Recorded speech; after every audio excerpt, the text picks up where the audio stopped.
Hello دوستو، میں ہوں ارشد ملک اور آج میں موجود ہوں باکو سٹی جو آذربائیجان کی کیپٹل ہے، اس کی ملی پارک میں یعنی کہ نیشنل پارک میں۔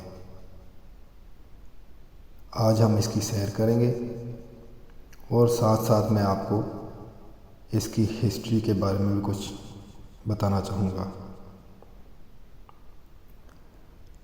1909 میں قائم کیا جانے والا ایک چہل قدمی ہے یہ، جو باکو کے سمندری کنارے کے متوازی چلتا ہے۔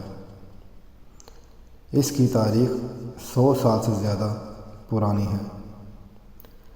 اس وقت تک جب باکو کے تیل کے تاجروں نے کیسپین ساحل کے ساتھ اپنی حویلیں بنائیں اور جب سمندری محاذ مصنوعی طور پر انچ تک بنایا گیا تھا، امپیریل روسی اور آذربائیجان ڈیموکریٹک ریپبلک دور 20ویں صدی کے اوائل میں Baku Boulevard municipal party culture commission کے شہری ترقیاتی منصوبوں کے حصے کے طور پر بی بی ہیبت میں آئل فیلڈر کو جوڑنے کے لیے قائم کیا گیا تھا۔ 1900 میں میونسپل ہارٹیکلچر کمیشن نے سمندر کے کنارے پر درخت اور جھاڑیاں لگانے کا فیصلہ کیا۔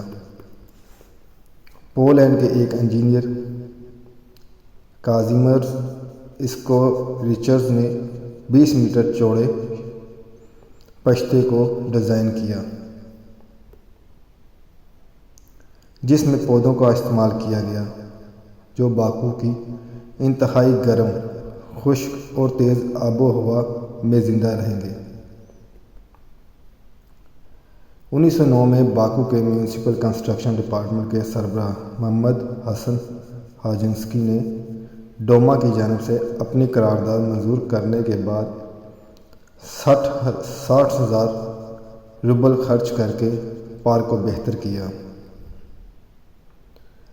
پارک کا مقصد شمال کی طرف شہر کی مسلسل توسیع، مغرب میں نئے متوسط طبقے کے لیے آرام اور تفریح کے مواقع فراہم کرنا، اور پیچھے رہ جانے والوں کے لیے شہر کے مرکز کی تیزی سے جھگیوں سے بچنا تھا۔ بلیورڈ کے لیے بہترین ڈیزائن کا انتخاب کرنے کے لیے ہاجنسکی نے باکو میں معماروں کے درمیان ایک مقابلہ منعقد کیا۔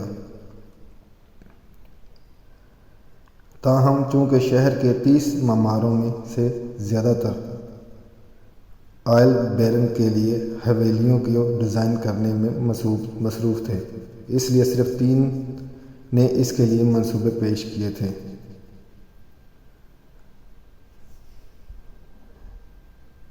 جیتنے والے ڈیزائن کا عنوان زویزدا تھا اور اس میں غسل خانہ، پرتعیش ریستوران اور 1 درجن پویلین شامل تھے۔ ڈیزائن میں واضح کیا گیا تھا کہ گندے پانی کو براہ راست کیسپین میں خارج کرنے کی بجائے ایک الگ کئی گنا میں جمع کیا جائے گا، جو آج بھی ایسا ہی ہے۔ 1911 میں یہ کام مکمل ہوا۔ 20ویں صدی کے اول تک ایونیو میں ایک طرف حویلیاں تھیں اور دوسری طرف سمندری محاذ، درخت نہیں تھے۔ مٹی کے معمار کو بہتر بنانے کے لیے ٹن اور ٹن زرخیز مٹی درآمد کی گئی۔ باکو کے میئر آر ہوون نے، جسے امیر ترین صنعت کاروں کی حمایت حاصل تھی، 1880 کی دہائی میں ایک حکم نامہ پاس کیا کہ ایران سے باکو کی بندرگاہوں میں داخل ہونے والے تمام بحری جہازوں کو اپنے ساتھ زرخیز مٹی لانی ہوگی۔ در حقیقت یہ ایک قسم کا ٹیکس یا ڈیوٹی تھا، جو بندرگاہ کو استعمال کرنے اور تیل بننے کے حق کے لیے لگایا گیا تھا۔ بہت ہی کم وقت میں کافی مٹی جمع ہو گئی تھی اور پارکس جو آج شہر کے سمندری کنارے کے خوبصورت رکھتے ہیں تیار ہو گئے تھے۔ نئے باکو ہتنگ ہاؤس میں زائرین بولیوارڈ کا دورہ کرتے ہوئے تیراکی کر سکتے ہیں۔ یہ غسل خانہ خراب دیکھ بھال اور خلیج کے آلودہ پانی کی وجہ سے 1950 کی دہائی کے آخر میں بند کر دیا گیا تھا۔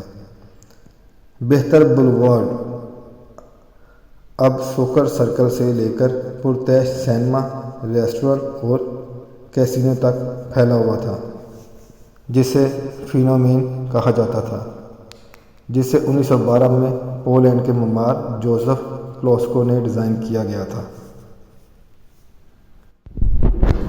سوویت دور کے دوران جوئے بازی کے اڈوں کو ایک کٹ پتلی تھیٹر میں تبدیل کر دیا گیا۔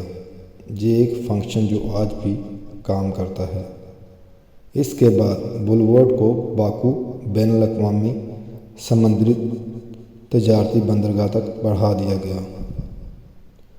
1936 میں ایک پیراشوٹ ٹاور بنایا گیا اور انتہائی سرگرمیوں کے لیے استعمال کیا گیا۔ تاہم 1960 کی دہائی میں ایک مہلک حادثے کے بعد ٹاور نے کام کرنا بند کر دیا، جس کی وجہ سے ٹاور سے پیراشوٹنگ پر پابندی عائد کر دی گئی۔ آج تک ٹاور کو بولیوارڈ میں کی نشانیوں میں سے ایک سمجھا جاتا ہے۔ 1960 کے دوران بہار اور میرواری کیفے، سمر سینما اور دیگر تفریحی مقامات کی تعمیر کے بعد بولیوارڈ نے مزید ترقی کی۔ 1970 میں بولیوارڈ کو مشرق اور مغرب دونوں طرف پھیلا دیا گیا تھا۔ 1980 کی دہائی میں اس علاقے کا انتظام خراب تھا اور دیکھ بھال کو نظر انداز کیا گیا تھا۔ صورتحال مزید بگڑ گئی کیونکہ سمندر کی سطح اس قدر بلند ہونے لگی کہ پارک میں موجود بہت سے درخت اور جھاڑیاں پانی کے نمکین ہونے سے مرنے لگیں۔ اس وقت ایک بار پھر کیسپین سمندر کی سطح واپس نیچے جا رہی تھی۔ 1999 میں بولیوارڈ کو آذربائیجان کے سابق صدر حیدر علییف نے نیشنل پارک کا اعلان کیا۔ اس حیثیت نے ماحولیاتی خدشات کو کم کرنے میں بھی مدد کی، جیسے کیسپین سمندر کے آئل فیلڈ سے تیل کی آلودگی کی صفائی۔ بولیوارڈ کے تفریحی پارک میں 28 تفریحی مقامات تھے، تاہم حفاظتی وجوہات کی بنا پر پرانے پرکشش مقامات کی جگہ اٹلی اور جرمنی سے آنے والے نئے کروزرز اور سواریوں نے لے لی تھی۔ 2008 میں پیراشوٹ ٹاور کی تعمیر نو کی گئی اور ہوا کی رفتار، وقت، تاریخ، ہوا اور سمندری پانی کے درجہ حرارت کو ظاہر کرنا شروع کر دیا گیا۔ بولیوارڈ میں ایک تفریحی پارک، یاٹ کلب اور میوزیکل فاؤنٹین اور مختلف مجسمے اور یادگاریں ہیں۔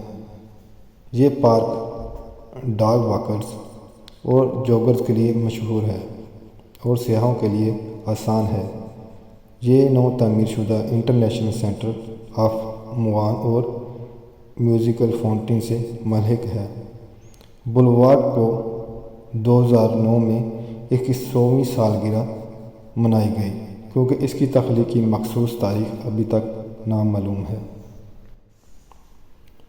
10 جنوری 2008 کو آذربائیجان کے صدر کے فرمان کے مطابق وزراء کی کابینہ کے تحت سمندر کنارے بولیوارڈ آفس قائم کیا گیا تھا، تاکہ بولیوارڈ کے قدرتی منظر کو بحال کیا جا سکے، اس کی تاریخی شکل کو برقرار رکھا جا سکے۔ علاقے کی بھرپور نباتات کی ترقی، بولیوارڈ کی حفاظت اور سماجی اور ثقافتی تقریبات کے نفاذ کو یقینی بنایا جائے۔ جنوری 2016 سے سمندر کے کنارے بولیوارڈ آفس کے چیئرمین ایلگار مصطفی کو عہدہ دیا گیا اور اس پارک کو، جو اکثر عوامی جلسوں، ثقافتی اجتماعات، تقریبات، تقاریب، پریڈ، کنسرٹ کا منظرنامہ اور عوام کی سیر و تفریح کے لیے متعین کیا گیا ہے اور یہاں پر ہر سال نئے سال کی شروعات اور اس جگہ پر کنسرٹ وغیرہ کیا جاتا ہے۔ ملتے ہیں اگلی ویڈیو میں۔ Thank you so much for watching video.